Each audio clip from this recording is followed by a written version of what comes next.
Good morning सबैजनालाई। आज हामी बुटोल कालिका नगरदेखि हिल पार्कसम्मको यात्रामा थियौँ। त्यो यात्राको क्रममा सुरुवातमा हामी होराइजन चोकबाट कालिका नगरबाट यात्रा सुरुवात गऱ्यौँ र मसँगै यात्रामा भूपेन पाण्डे हुनुहुन्थ्यो।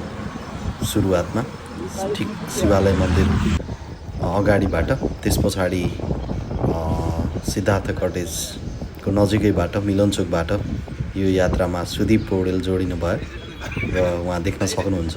भूपेन पाण्डे र मेरो हिँडाइमा उहाँ अलिकति हिँडाइ हामीसँगै हिँड्न नसकेको कारणले गर्दा समय समयमा उहाँ हामीलाई भेटाउनको लागि दौडिनुहुन्थ्यो र उहाँले दौडेर भेटाउनुहुन्थ्यो।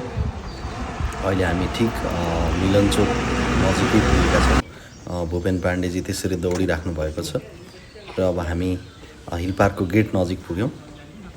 यहाँहरू देख्न सक्नुहुन्छ हिल पार्कमा यो करिब 5:25 जाँदाको समय हो अन्दाजी।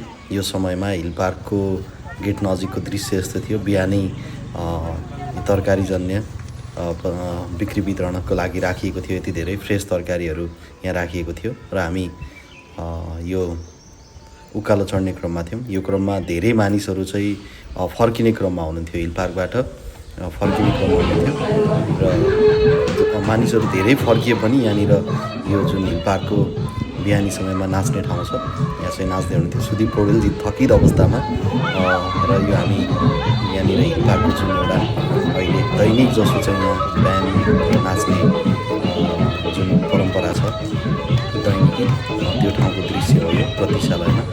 हामी पुगेको करिब यहाँ 5:40 हाराहारीमा थियो होला, सायद 5:35-40 हाराहारीमा। र हामी एकैछिन यहाँको दृश्यहरू कैद गरिसकेपछि हामी हिल पार्ककै टपमा पुग्ने भनेर यात्रा प्रस्थान गऱ्यौँ र यसरी सिडीबाट हामी यो यात्रामा अगाडि बढ्यौँ। र हामी यो आज पहिलो दिनको यात्रा थियो।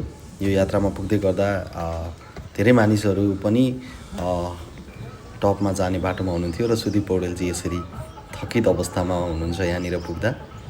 र हामी सम्भवतः लाग्छ हामी मिड पोइन्टसम्म सुदीपजी त्यहीँबाट फर्क्यौँ भन्दै हुनुहुन्थ्यो।